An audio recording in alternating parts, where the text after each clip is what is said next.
by Ivan Polverari.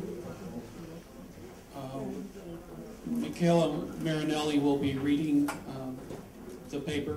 Mikella is Emanuela's niece. Ivan heads in Rome the laboratory of iconography called San Mikella, where he teaches Christian canonical iconography.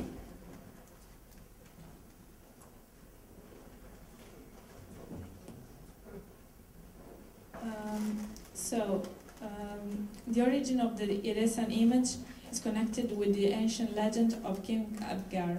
Abgar was the Tobruk, that is, ruler, king of the Edessa, modern-day Urfa, Turkey, and was afflicted with leprosy and gout. He had tried to consult any doctor and take any medicine, to no avail. He learned that Jesus had worked miracles in Jerusalem, but met with the Jews' ingratitude. So, on the day of the Passion, he called a certain Ananias, or Hanan, his secretary and excellent portraitist, and gave him a double task: deliver a letter to Jesus and paint a portrait of him which would have to be as faithful as possible. The text of the letter was the following: Abgar Ukama to Jesus, the good physician, who has appeared in the country of Jerusalem, my Lord, peace. I have heard of thee, and of thy healing, that it is not by medicine and roots thou healest, but by thy word thou openest the eyes of the blind. Thou markest the lame to walk, cleansest the lepers, and makest the deaf to hear, and unclean spirits and lunatics and those tormented.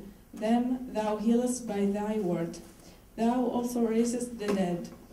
And when I heard of these great wonders which thou dost, I decided in my mind that either thou art God, who has come down from heaven and does these things, or thou art the Son of God, who does all these things.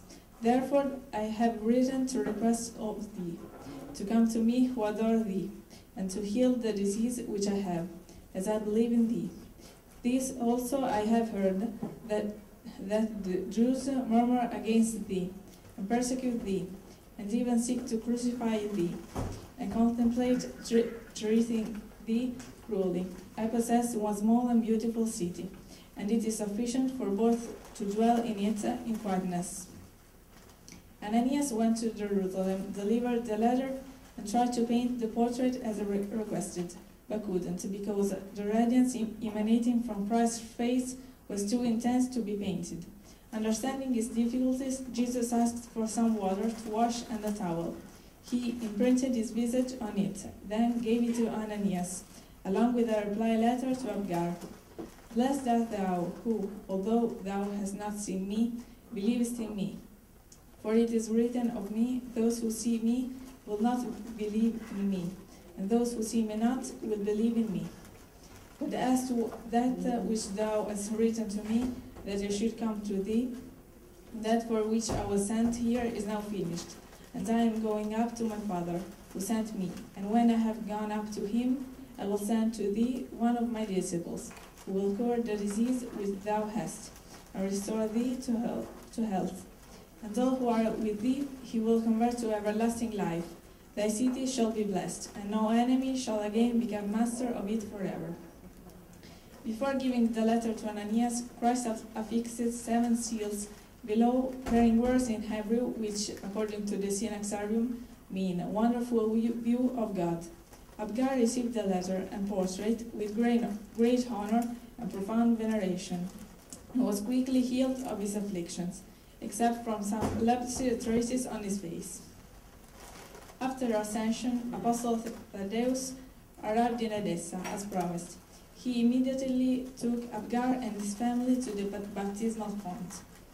After the immersion, Abgar came out of it totally healed and full of fervor for the new religion.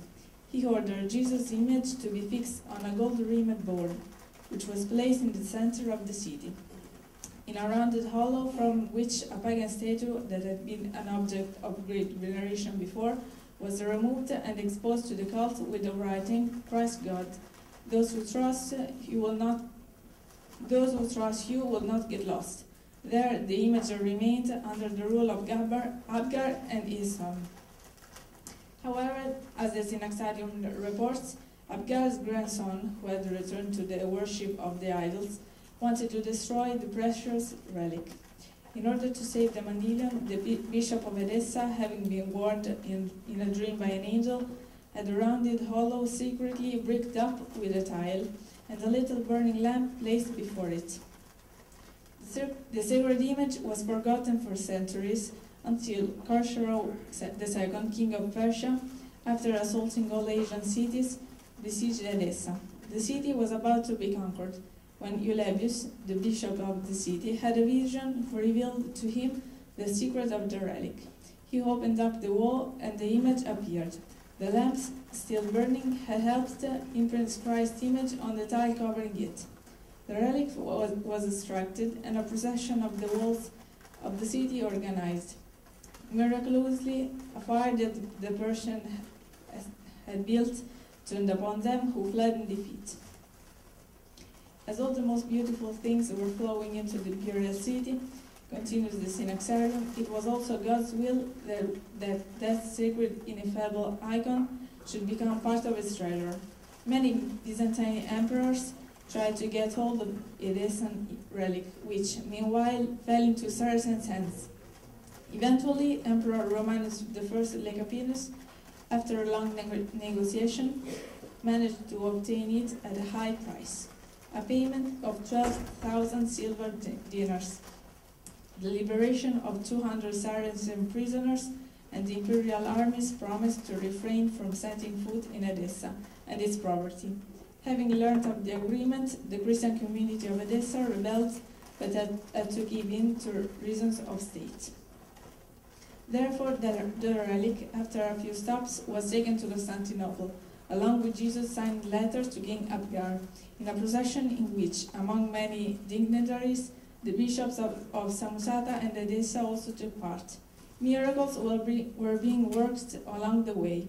When they got to the district of the Optimatoi, to the Church of the Mother of God, called the Church of Eusebius, he was applauded by huge crowds, and many people suffering from various diseases were healed, among whom a possessed man who immediately after seeing the relic began shouting, "Receive your glory and honor and joy, Constantinople, and you, Porphyrogenitus, your empire."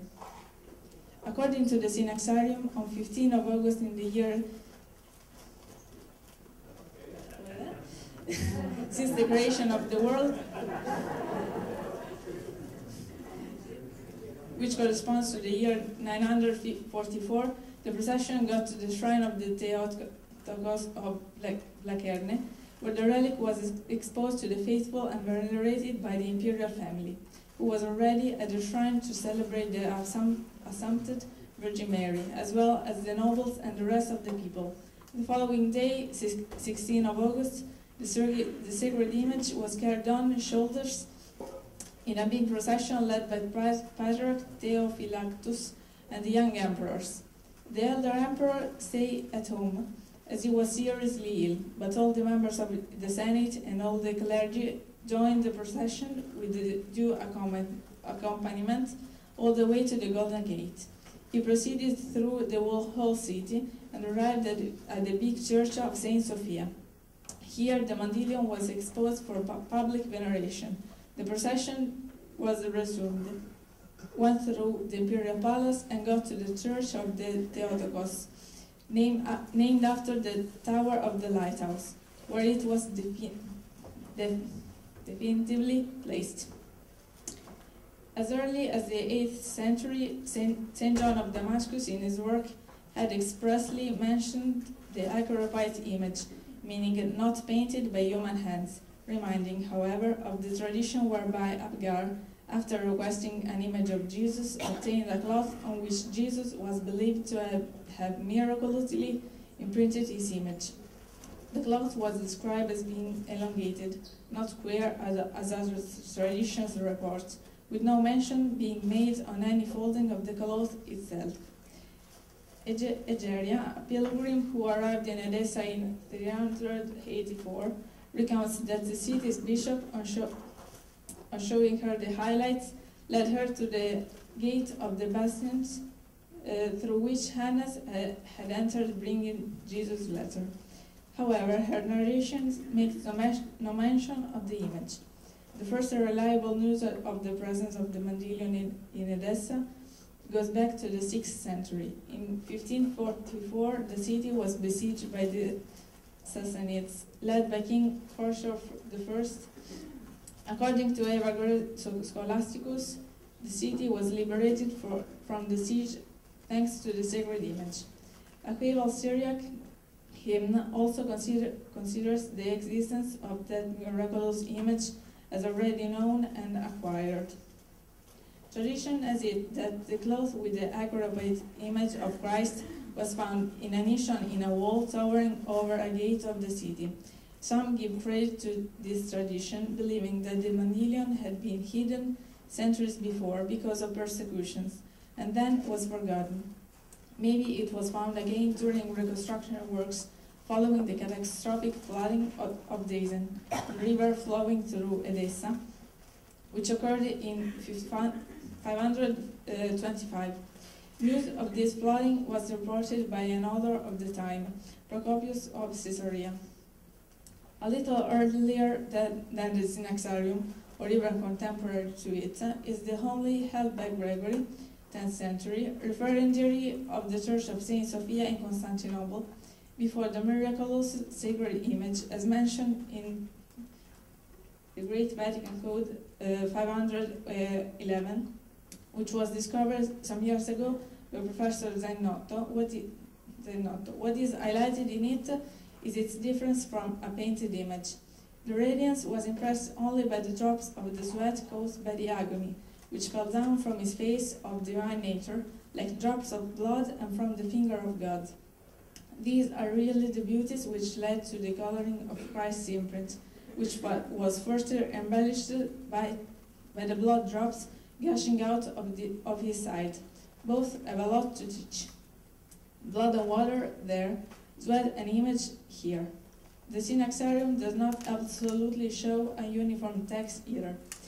Aside from a shorter version, which can be traced back to around 1150, as early as the 11th century, several variations of the story reported in it circulated. According to the two most important alternative versions, Christ imprinted his image on the cloth when drying his face after sweating blood, as observed by Luke during his agony in the Garden of Gethsemane. Finally, the last relevant text regarding the Mandylion is one of the most vital accounts of the Crusaders, La Conquête de Constantinople by Robert de Cléry, Knight of Picardy, who in 1204 took part in the conquest and plunder of the imperial capital by the participants in the Fourth Crusade, after which the Mandylion disappeared from history, and describe it in great detail. Since 1204, no precise information has emerged on the Mandylion, the possession of which is currently claimed in Italy by the cities of Genoa and Rome, and the town of Manopello. According to recent studies, the Mandylion is nothing but the shroud that wrapped the body of Christ, folded in 8 parts, leaving just the face uncovered. Another very precious cloth covered the shroud, and through an oculus, only the face of the man of the shroud could be seen. The big eyes of Christ Panteropto, meaning he who sees everything, they are gathered in long strands. The beard, divided in two, and the lock of hair on the forehead are features which can be identified on the shroud's image, and became modular traits for iconographic painters of any time and any country. In later painted versions, the oculus became the halo, surrounding the head of Christ, and inside, which is the cross pattern that always identifies the image of the Lord. The iconographic analysis of many Mandylion icons of the Macedonian Renaissance and Comnene periods led me to make an observation as a painter, of course, and not as an historian, suggested by the fact that in countless images from that period, the face of Christ appears not just with the only face, as then it is possible to see in later icons, frescoes and mosaics, but also with a neck. This peculiarity led me to think, what is already known, that the Byzantine painters used a single model, considered the authentic portrait of the Lord that would not be left to their free interpretation.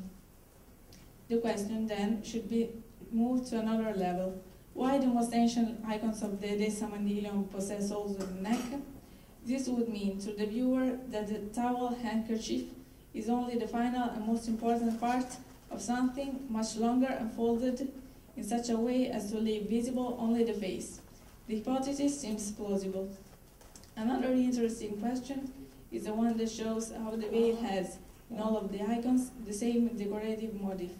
A kind of diamond pattern, golden damascene, with a small central motif that goes from the simple circle with 4 small dashes to a design like a chicken foot, as it can be seen in some miniature and frescoes. These variations could be explained by the fact that at certain times of the year, the Mandylion shroud could be covered with a cloth less valuable, we could say daily, a common thing for some very revered images in southern Italy. I mean, in particularly the icon of Our Lady of Ripalta in the province of Foggia, while at holidays this drape could be replaced with a much more precious and refined one. In the pictorial transposition, all these elements have been faithfully reported to be able to offer to the believers, even the most distant from Constantinople, the same relic image with the same characteristics. We must also remember that the icons in the Byzantine world are real presences of the divine prototype in his own image, and this has meant that painters remain faithful to what the Church considered in line with the apostolic tradition. Finally, we can see that the nimbus halo can be identified with the opening that reveals the face and part of the body, neck, of Christ. In many Cyprian frescoes, the nimbus is decorated with pearls and precious stones, while in other representations, the halo is bounded by a simple dark line. Also, in this case, the hypothesis of the double veil, daily holiday, could be worth by the still painters, those very talented and those that did not have talent, would have faithfully reported in their work what they have personally seen or what they have been told by pilgrims and travelers, in deference to ecclesiastical laws which enacted rules for the liturgical arts of the Byzantine world. Thank you for your attention.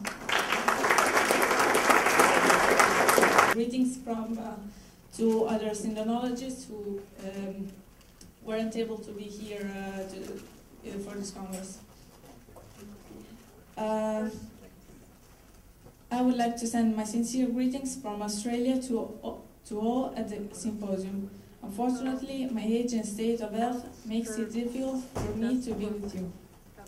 I recall many of you from my active period with Shroud studies since 1978, when I was heavily involved in many of the conferences worldwide.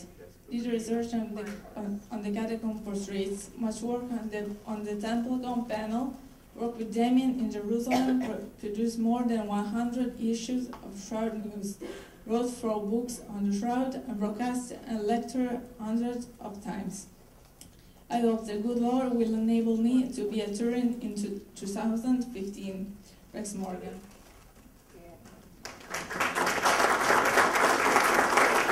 And we're trying